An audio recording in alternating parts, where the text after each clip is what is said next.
पिछली क्लास में हमने आप लोगों को बता दिया था लिगेंड तथा उनका वर्गीकरण, लिगेंड और उनके वर्गीकरण के बारे में हमने चर्चा किया था। लिगेंड क्या है उसके बारे में बताया गया था। फिर एकदंती लिगेंड, द्विदंती लिगेंड और बहुदंती लिगेंड ये बता दिया गया था।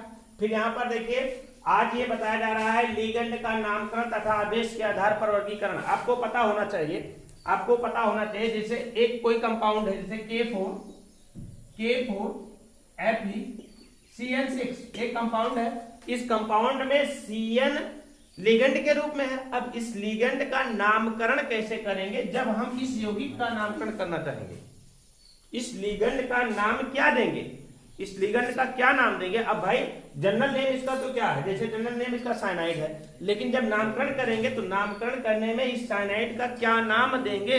अभी आपको IUPAC नामकरण पढ़ाया जाएगा इसका, तो वहां पर बताया जाएगा कि Cn लिगेंड के रूप में जब होता है, ध्यान से इधर देखो, Cn जब लिगेंड के रूप में होता है तो Cn लिगेंड के रूप में उपस्थित होने के कारण से इस उपसंयोजित यौगिक का नामकरण करने में Cn को क्या लिखा जाएगा ये बताया गया इस सारणी में आप लोगों को, है ना? ये बताया गया इस सारणी। जैसे देख लीजिए आपका एक कंपाउंड और होता है, मान लीजिए यहाँ पर क्या है CuNH3 या तो ये तो उदासीन वाला हो गया CuNH3Cl2। अब देखिए लिगेंड के रूप में है लिगेंड के रूप में है NH3, तो लिगेंड के रूप में जब NH3 है तो इसका नामकरण क्या होगा, कैसे लिखेंगे? ये उदासीन है, उदासीन के लिए भी अलग से बताया जाएगा आप लोगों को। ये सिर्फ किसके लिए बताया गया है? ऋणाभिषिक्त लिगेंड के रूप में बताया गया है कि ऋणाभिषिक्त लिगेंड का जब नामकरण करेंगे, IUPAC नामकरण करेंगे तो क्या लिखेंगे उसके लिए बताया गया है। ठीक है, समझ गए कि नहीं इसको? तो ऋणाभिषिक्त लिगेंड जितने भी हैं लगभग सब बता दिए गए हैं आप लोगों को। जैसे ऋणाभिषिक्त लिगेंड, ऋणायन जो होते हैं, फ्लोराइड होता है, फ्लोराइड पर संकेत होता है नेगेटिव। लिगेंड के रूप में नाम क्या होता है इसका? फ्लोराइड होता है। Cl नेगेटिव लिगेंड के रूप में नाम क्या होता है? क्लोराइडो। और ब्रोमाइड होता है Br नेगेटिव ब्रोमाइडो। साइनाइड होता है Cn नेगेटिव साइनाइडो। ऑक्साइड होता है O डबल नेगेटिव ऑक्साइडो। हाइड्रोक्साइड होता है OH नेगेटिव हाइड्रोक्साइडो। और सल्फाइड होता है H डबल नेगेटिव सल्फाइडो। एमाइड होता है NH2 सिंगल नेगेटिव एमिडो। नाइट्राइड होता है N3 नेगेटिव नाइट्राइडो। फास्फाइड होता है P3 नेगेटिव फास्फाइडो। और एजाइड होता है N3 सिंगल नेगेटिव एजाइडो। और एमाइड होता है NH डबल नेगेटिव एमिडो। और पेरोक्साइड होता है O double negative O2 double negative peroxido. ये जो है आप लोगों का जो बताया गया है ये लिगेंड के रूप में नाम है। इनका लिगेंड के रूप में नाम इस तरीके से दिया गया है जिससे आगे IUPAC नामकरण करने में बहुत ही आसानी हो, है ना? तो आगे आप, हाँ, आपको बताया गया जा रहा था लिगेंड का नामकरण था, उनके आदेश के आधार पर वर्गीकरण। उन लिगेंडों के बारे में बता दिया गया था जिनका नाम किस पर समाप्त हो रहा था? आइड पर समाप्त हो रहा था, बताया गया अभी। जिनका नाम आइड पर समाप्त हो रहा था उनके नाम के अंत में क्या लगा दिया जाता था? O लगा दिया जाता। जैसे फ्लोराइड से फ्लोराइडो, क्लोराइड से क्लोराइडो, ब्रोमाइड से ब्रोमाइडो, साइनाइड से साइनाइडो, ऑक्साइड से ऑक्सो। अब कुछ लिगेंड ऐसे होते हैं जिनके नाम का समापन, कुछ लिगेंड ऐसे होते हैं जिनके नाम का समापन कहां पर होता है? समापन आइट पर होता है। किस पर होता है? आइट अथवा एट पर होता है, अथवा किस पर होता है? एट पर होता है। और उनके नाम के अंत में क्या लगा देते हैं? अभी हमने बताया उनके नाम के अंत में क्या लगा देते हैं? उनके नाम के प्रत्ययों में क्या लगा देते हैं? आइटो। क्या लगाते हैं? होता है इनके या उनके नाम के अंत में, उनके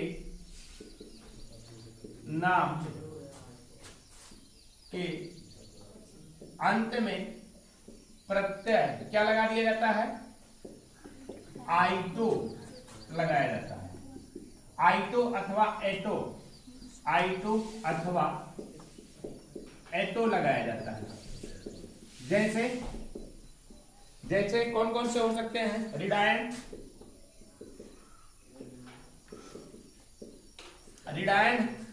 कौन से होंगे? संकेत उनका क्या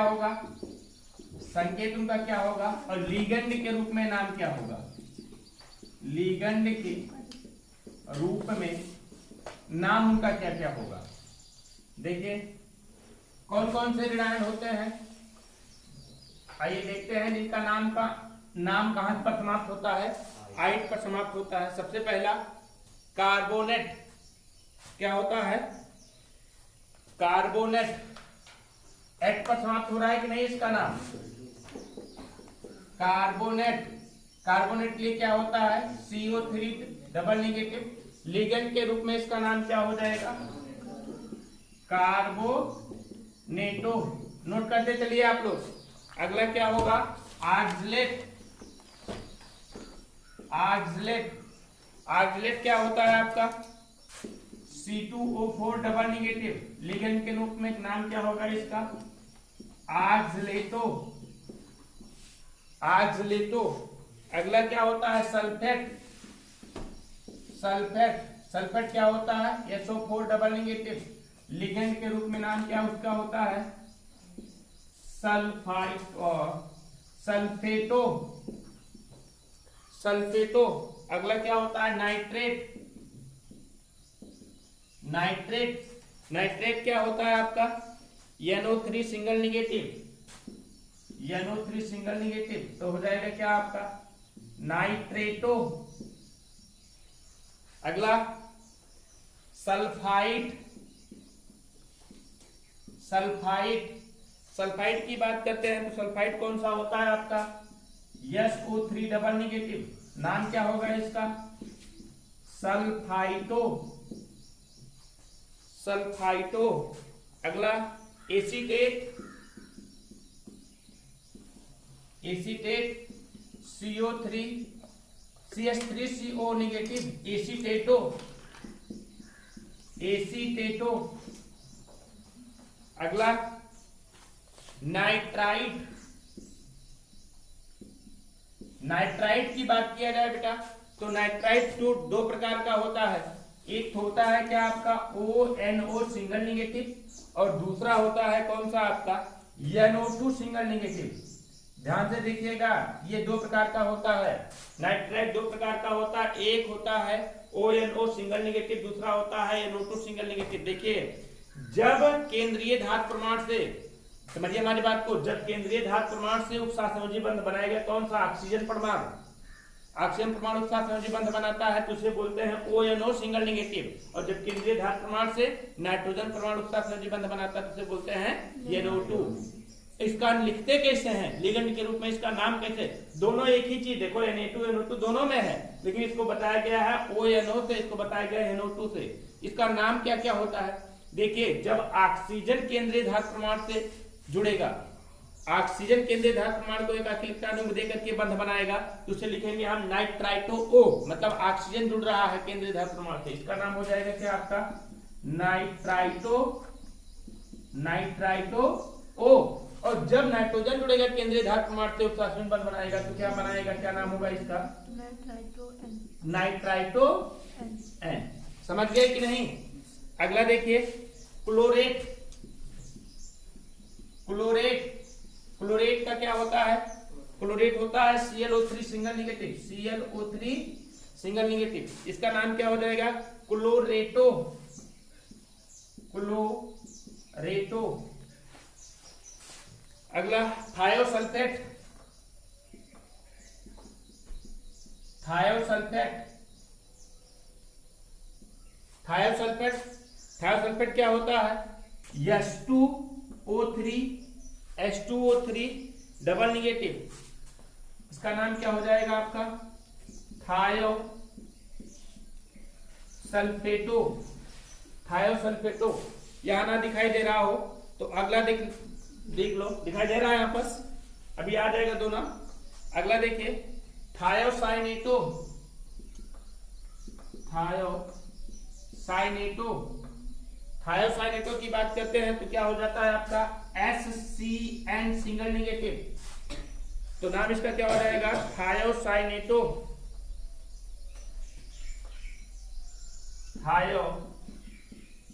थायोसाइनेटो।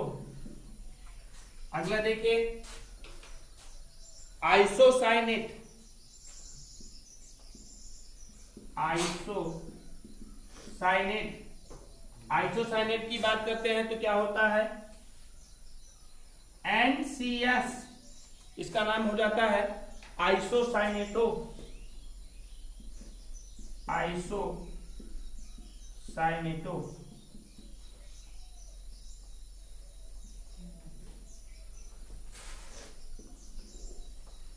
ये हुए वही लिगेंड जिनका नाम कहां पर समाप्त होता है, आइट या एट पर। आइट या एट पर समाप्त होता है, लिगेंड के रूप में नाम इसका क्या हो जाएगा, थोड़ा दूर हो गया है, इसको पास करके लिख देता हूं। लिगेंड के रूप में नाम ये वही लिगेंड है सब जिनका नाम का समापन आइट अथवा एट पर होता है, उनके नाम के अंत में प्रत्यय आइटो अथवा एटो लगाया जाता है। जैसे कार्बोनेट से कार्बोनेटो, ऑक्सीलेट से ऑक्सीलेटो, सल्फेट से सल्फेटो, ये सूत्र। और फिर क्या होता है, नाइट्रेट से नाइट्रेटो, सल्फाइड से सल्फाइटो, एसीटेट से एसीटेटो, नाइट्राइट से नाइट्राइटो ओ, नाइट्राइटो एन। नाइट्राइटो ओ किसे कहेंगे, नाइट्राइटो ओ किसे कहेंगे,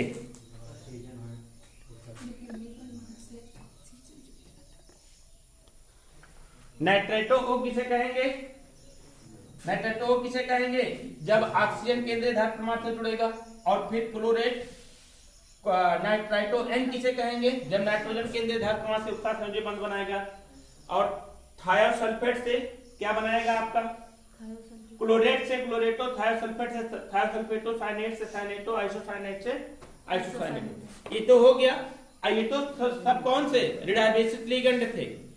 रिडायबेसिक लिगेंड को दो भागों में विभाजित किया गया। पहला कौन सा, एक तो ऐसे लिगेंड जिनका नाम आइड पर समाप्त हो रहा था, और दूसरा ऐसा लिगेंड जिनके नाम किस पर समाप्त हो रहा था, आइड पर समाप्त हो रहा। आइड और आइड दो अलग अलग चीजें हैं। जैसे फ्लोराइड या कार्बोनेट आइड पर समाप्त हो या एड पर समाप्त हो, वो रिडायबेसिक लिगेंड है। और कुछ रिडायबेसिक लिगेंड ऐसे थे जिनके नाम का समापन किस पर हो रहा था, आइड पर हो रहा था। आइट के में प्रत्यय ओ लगाया जाता है, आइट या एट में प्रत्यय क्या लगाया जाता है, एटो, आइटो या एटो लगाया जाता है। समझ गए कि नहीं, नोट किए इसको, हो गया, हटाएं। अगला देखिए, वही लिगेंड, कुछ लिगेंड ऐसे होते हैं जो उदासीन होते हैं। उदासीन लिगेंडों का नामकरण कैसे किया जाता है, देखिए उदासीन लिगेंड होते हैं, जैसे H2O उदासीन होता है, NH3 उदासीन होता है। जैसे आप लोगों ने एक कंपाउंड देखा होगा, CuNH3 का होल 4, फिर SO4 देखा होगा एक कंपाउंड, उपशासन। तो यहाँ पर क्या है, अमोनिया है। क्या अमोनिया पर कोई चार्ज होता है, बोलो, अमोनिया पर कोई चार्ज नहीं होता है। मतलब ये क्या है आपका, उदासीन है। क्या है आपका, उदासीन लिगेंड है। लेकिन आपने एक कंपाउंड ऐसा देखा होगा K4FeCN6, K4FeCN6, तो Cn पर कौन सा चार्ज होता है, Cn निगेटिव होता है ना, Cn निगेटिव होता था ना। तो साइनाइड से क्या नाम होगा इसका, साइनाइडो। समझ पा रहे हैं कि नहीं। और लिगेंड के रूप में अगर अमोनिया है तो उदासीन लिगेंड। तो लिगेंड दो प्रकार के होते हैं, कौन कौन से, रिडायबेसिक या उदासीन। रिडायबेसिक या उदासीन। रिडायबेसिक दो प्रकार के, एक तो आइड पर समाप्त होने वाले, एक तो आइड पर समाप्त होने वाले। आइड पर समाप्त होने वाले जो होते हैं उनके नाम के अंत में ओ लगाया जाता है, और आइड पर समाप्त होने वाले, एट पर समाप्त होने वाले के नाम के अंत में आइटो या एटो लगाया जाता है लिगेंड के रूप में। लेकिन अब उदासीन की बात किया जाए तो उदासीन लिगेंड के नाम के अंत में क्या लगाएंगे, कैसे करेंगे। जनरली क्या होता है, जितने भी उदासीन लिगेंड होते हैं उनका नाम वैसे के वैसे लिख दिया जाता है, उसके नाम में कोई चेंजिंग नहीं की जाती है। जनरली यही होता है कि जितने भी उदासीन लिगेंड होते हैं, उदासीन लिगेंडों का नाम वैसे को वैसे लिख दिया जाता है, उनके नाम में कोई चेंजिंग नहीं की जाती है। परंतु इस नियम में कुछ कहीं ना कहीं अपवाद है। जैसे H2O लगा हुआ है कहीं पर, H2O लिगेंड के रूप में लगा हुआ है। जब H2O लिगेंड के रूप में लगा हुआ है तो इसका नाम जल नहीं लिखेंगे, इसका नाम लिख देते हैं बेटा एक्वा। क्या लिखते हैं, एक्वा। अमोनिया लगा हुआ लिगेंड के रूप में, NH3 लगा हुआ लिगेंड के रूप में, तो इनका नाम लिख देते हैं क्या, एमीन। क्या लिख देते हैं, एमीन। तो अब लिखिए अगला नंबर 2 डालिए। देखिए उदासीन लिगेंड का नाम, उदासीन लिगेंड का नाम,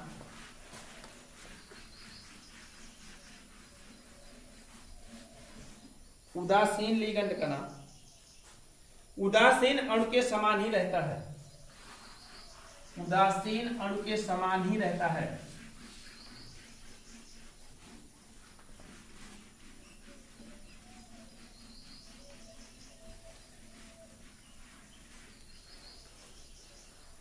उदासीन लिगेंड का नाम उदासीन अणु के समान ही रहता है। जैसे देखो एक लिगेंड में लिख रहा हूं, आप लोगों को बहुतों बार इससे परिचित कराया गया है, NH2CH2 CH2NH2। ये क्या है आपका एथिलीन डाइएमीन, है कि नहीं है? एथिलीन डाइएमीन, एथिलीन डाइएमीन ये उदासीन लिगेंड है, तो इसका लिगेंड का नाम कैसे लिखेंगे? ऐसे का ऐसे लिख देंगे, एथिलीन डाइएमीन के रूप में लिखेंगे।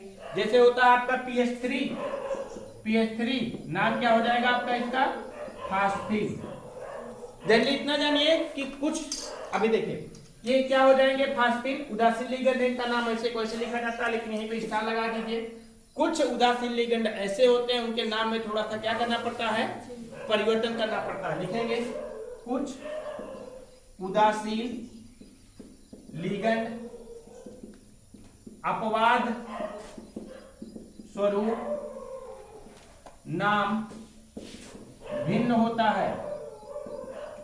अपवाद के रूप में उनका नाम कुछ भिन्न कर दिया जाता है। जैसे किसका? H2O का क्या लिखते हैं हम? एक्वा। अभी हमने बताया H2O क्या लिखते हैं? एक्वा। और फिर किसका?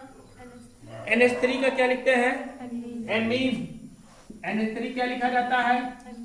एमीन। और फिर देखिए NH3 का एमीन, CO का लिखा जाता है कार्बोनिल। डांटो भाई इनको। CO क्या लिखा जाता है?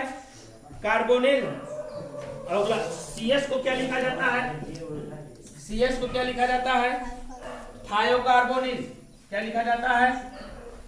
थायोकार्बोनिल। CS को क्या लिखते हैं हम? थायोकार्बोनिल। इसी तरीके से NO को लिखा जाता है नाइट्रोसिल। NO क्या लिखा जाता है? नाइट्रोसिल। NO क्या लिखते हैं हम? नाइट्रोसिल लिखते हैं। समझ गए इसको कि नहीं?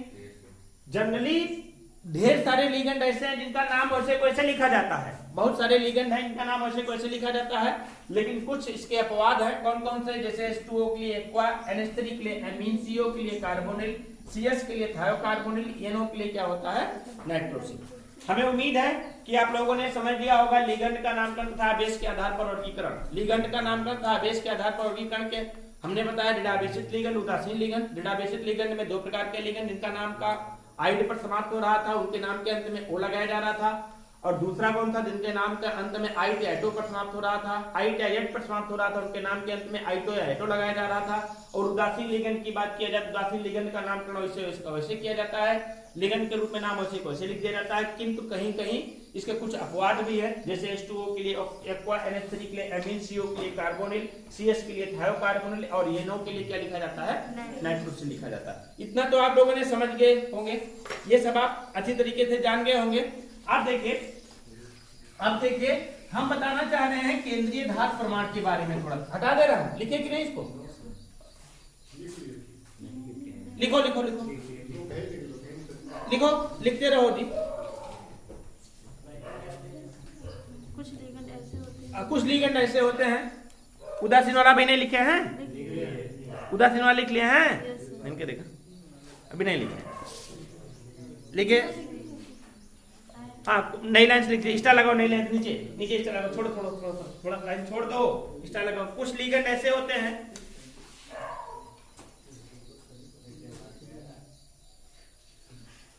जो अपवाद भी हैं, जो अपवाद भी हैं। जैसे H2O क्या? एक्वा। अभी जो हमने लिखा था H2O के सामने क्या लिख लोगे? एक्वा। NH3 एमीन,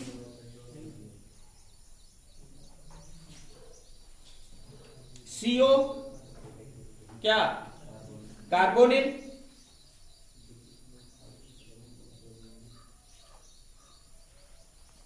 CS थायोकार्बोनिल और NO क्या?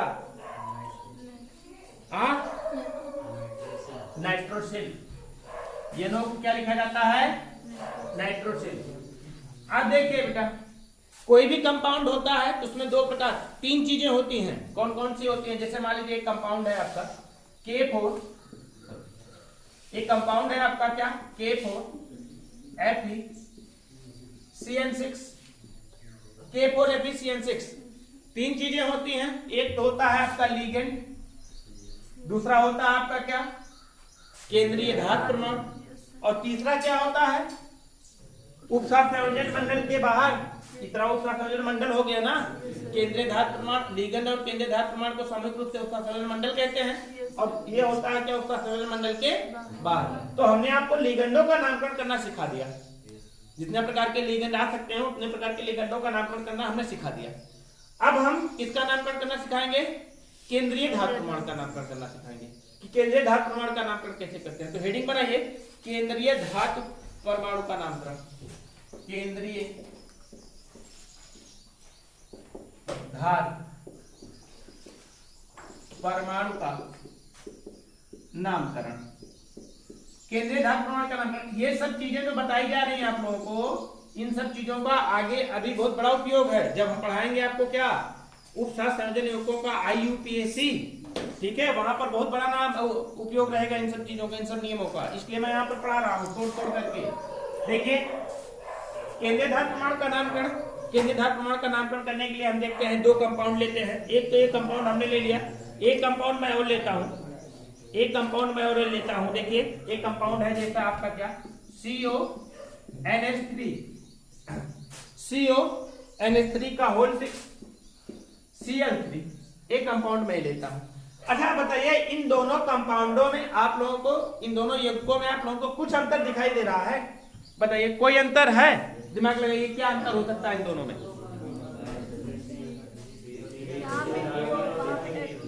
हाँ? और अंतर बताओ। एक अंतर तो आप लोगों ने देखा कि NH3 उदासीन के रूप में जुड़ा है, यहाँ पर साइनाइड साइनाइडो मतलब बिना बेसिक लिगेंड के रूप में जुड़ा हुआ है। और अंतर बताओ क्या कह रहे हैं?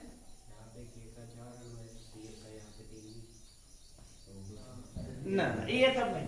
और बताओ कोई? वो तो है ही है, केंद्रीय धातु परमाणु के लिगेंड भी अलग अलग है, सब अलग अलग है। नहीं समझ पा रहे हैं? हाँ बोलो क्या बोल रहे थे? और अब देखिए बहुत सही बताया इन्होंने कि पोटेशियम पॉजिटिव होगा, Cl नेगेटिव होगा। तो ये बताइए उपसंयोजन मंडल इसमें कौन सा होगा? उपसंयोजन मंडल इसमें किसमें रूप में? जब पोटेशियम पॉजिटिव होगा तो उपसंयोजन मंडल किस रूप में होगा? कौन सा आवेश होगा उपसंयोजन मंडल पर? नेगेटिव होगा। और यहाँ पर क्लोरीन पर नेगेटिव होगा तो उपसंयोजन मंडल पर कौन सा होगा? पॉजिटिव होगा। मतलब जब इसका आयनन होगा, बेटा मैं यही जानना चाह रहा था, मतलब जब इसका आयनन होगा तो आयनन होने के बाद, आयनों में चेंज होने के बाद K4 पॉजिटिव बनाएगा और प्लस क्या बनाएगा आपका FeCN6 होल 4 नेगेटिव बनाएगा। बनाएगा कि नहीं बनाएगा? बनाएगा ना। और इसका जब आयनन होगा तो बनाएगा क्या आपका CONH3 का होल 6 क्या 3 पॉजिटिव प्लस 3 Cl नेगेटिव बनाएगा। बनाएगा कि नहीं बनाएगा? मतलब कि यहां पर ध्यान दीजिए आप लोग, यहां पर क्या है, एक यौगिक आयनित हुआ तो धनावेशित ऋणावेशित संकुल आयन बनाया। समझ पा रहे हैं ना? ऋणावेशित संकुल आयन बनाया और दूसरा यौगिक जब आयनित हुआ तो धनावेशित संकुल आयन बनाया। समझ पा रहे हैं ना? और जब ऋणावेशित संकुल आयन बनता है, ऋणावेशित संकुल आयन बनता है तो उनका नाम हमेशा एट पर समाप्त होता है। धनावेशित संकुल आयन में केंद्रीय धातु परमाणु के नाम में कोई परिवर्तन नहीं करते हैं। देखिए जैसे यहाँ पर धनावेशित संकुल आयन बनेगा, अब आपको यहाँ पर दिमाग लगाना पड़ेगा कि कौन सा धनावेशित संकुल आयन बनाएगा, कौन सा ऋणावेशित संकुल आयन बनाएगा। तोड़ के नहीं, जैसे हमने तोड़ के लिखा इस तरीके तोड़ के नहीं बनाना पड़ेगा, वैसे अपने दिमाग में सोचना पड़ेगा कि यहाँ पर नेगेटिव है मतलब ये क्या बनाएगा आपका पॉजिटिव, यहाँ पर पॉजिटिव है मतलब क्या बनाएगा आपका नेगेटिव। मतलब कि यहाँ पर केंद्रीय धातु परमाणु का जो संकुल आयन बनेगा वो संकुल आयन कैसा बनेगा? धनावेशित रूप में बनेगा, और केंद्रीय धातु प्रमाण का जो संकुल आयन बनेगा, जो संकुल आयन बनेगा किस रूप में बनेगा, ऋणावेशित के रूप में बनेगा। और जब ऋणावेशित बनेगा तो केंद्रीय धातु प्रमाण के नाम के अंत में क्या लगा देंगे, एट लगाएंगे, और जब धनावेशित बनेगा तो केंद्रीय धातु प्रमाण के नाम के अंत में कोई परिवर्तन नहीं करेंगे। जैसे इसका नामकरण करना होगा तो इसका नामकरण सीधे क्या लिख देंगे हम, कोबाल्ट। क्या लिख देंगे, कोबाल्ट। लेकिन आयरन के नाम, आयरन का नाम लिखना होगा, आयरन के लिए लिखा जाता है बेटा फेरस। फेरस तो क्या हो जाएगा, एट लगा दिया जाएगा, तो क्या हो जाएगा, फेरेट। क्या हो जाएगा, फेरेट। कोई दूसरा ले लेते हैं, कोई दूसरा ले लेते हैं जिसमें धनावेशित बना हो, धनावेशित ऋणावेशित जिसमें बना हो, कोई दूसरा ले लेते हैं। जैसे एक कंपाउंड ये है आपका, एक कंपाउंड ये है आपका, देखो के है, फिर पीटी BrCl, KPtBrCl, NO2 और फिर NH3, ये कंपाउंड है। अब देखिए जब ये आयनित होगा तो इस पर कौन, पोटेशियम पर कौन सा होगा, पॉजिटिव, और इसने पूरे पर कौन सा होगा, नेगेटिव। तो इसका केंद्रीय धातु प्रमाण कौन सा आपका, प्लेटिनम। ये केंद्रीय धातु प्रमाण है ना। अरे ब्रोमीन, क्लोरीन, NO2, नाइट्रो और क्या, NH3, इतने सब इसके लिगेंड है, और केंद्रीय धातु प्रमाण आपका ये है। और बनेगा क्या, इस पर कौन सा चार्ज बनेगा, निगेटिव चार्ज बनेगा। और जब निगेटिव चार्ज बनता है तो केंद्रीय धातु प्रमाण के अंत में क्या लगा दिया जाता है, एट। क्या लगा देते हैं, एट लगा देते हैं, तो क्या हो जाएगा, प्लेटिनेट। प्लेटिनम होता है, और प्लेटिनम से क्या बन जाएगा, प्लेटिनेट। कुल मिलाकर के हमारा बताने का मतलब ये हुआ कि जब संकुल आयन ऋणावेशित होते हैं तो उनके नाम के अंत में एट लगाया जाता है, और जब संकुल आयन क्या होते हैं, धनावेशित होते हैं, तो उनके केंद्रीय धातु प्रमाण के नाम के अंत में कोई परिवर्तन नहीं किया जाता। इसी चीज को लिख लीजिए। देखिए धनात्मक संकुल आयन, धनात्मक संकुल या उदासीन। अच्छा, कुछ यौगिक ऐसे भी होते हैं, एक मिनट ध्यान से सुनो, कुछ यौगिक ऐसे भी होते हैं कि ये होगा ही नहीं, ये होगा ही नहीं, ये तब क्या माने जाएंगे, पूरे के पूरे उदासीन माने जाएंगे। जब ये नहीं होगा तो क्या माने जाएंगे, पूरे पूरे उदासीन हो जाएंगे, मतलब उसका उस पर कोई आदेश नहीं होगा। देखिए धनात्मक संकुल आयन अथवा उदासीन उपसहसंयोजी यौगिकों में, धनात्मक संकुल आयन अथवा उदासीन उपसहसंयोजी यौगिकों में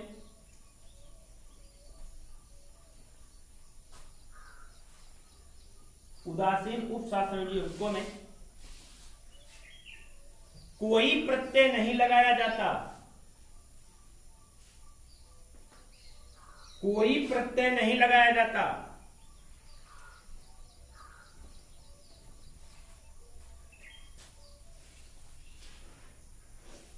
परंतु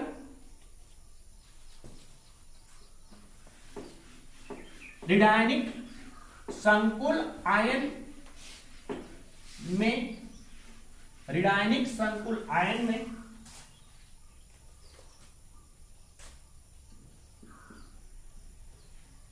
केंद्रीय धातु प्रमाण के नाम में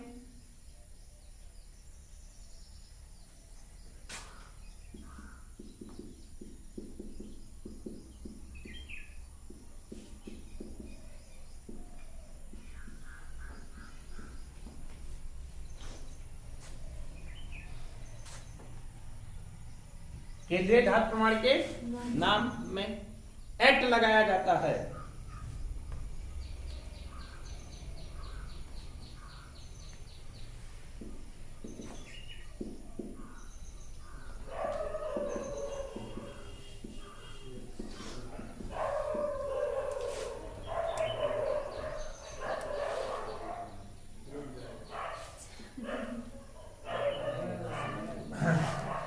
देखिए तत्व की बात किया जाए तो तत्व कौन सा होगा आपका, कोबाल्ट, और कोबाल्ट होगा ऋणायनिक संकुल आयन के रूप में, तो क्या लगाएंगे हम, कोबाल्टेट। क्या लगाएंगे हम, क्या लगा देंगे, कोबाल्टेट। अगला क्या होगा, निकेल होगा, निकेल होगा तो क्या लगाएंगे हम, निकलेट।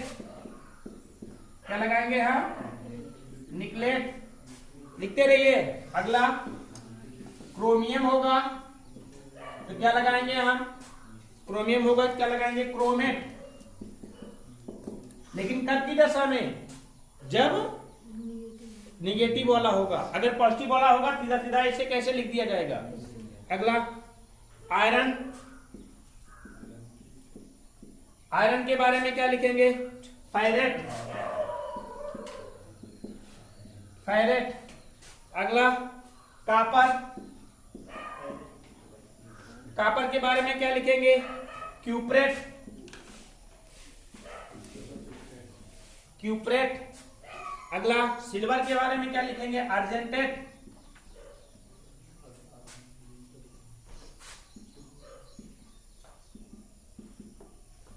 अर्जेंटेट।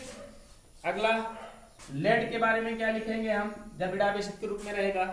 तो प्लम्बेट।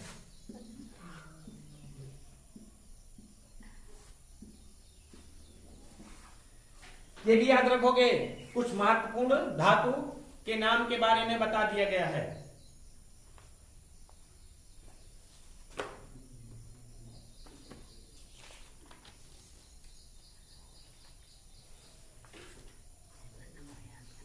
समझ गए ना इसके बारे में?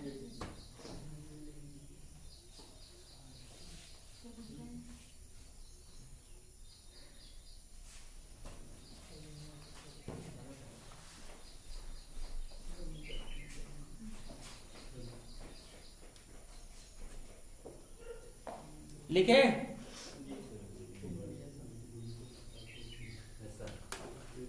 हो गया ना?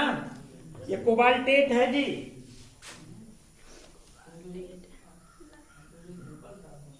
कोबाल्टेट ये तो था। अब आप लोगों को पढ़ना क्या है जानते हैं? उपसार संयोजन युग्मों का IUPAC नाम तंत्र 2 नंपर का करने वाला है। एकदम 2 नंबर आएगा, फिक्स है 2 नंबर आना ही आना है, एकदम श्योर है। और इतना आसान है, अब इतना आसान है IUPAC नाम तंत्र इसका, बड़े आसानी से कर ले जाओगे। बट कुछ रूल का फॉलो करना पड़ेगा। हमने सारी चीजें आप लोगों को बता दिया है। हमने आप लोगों को उपसार संयोजन युग्मों के रूप में नाम बता दिया, लिगेंड का नाम बता दिया गया, लिगेंड का नाम भी बता दिया है, केंद्रीय धातु प्रमाण का भी नाम हमने बता दिया गया। क्या लिखेंगे?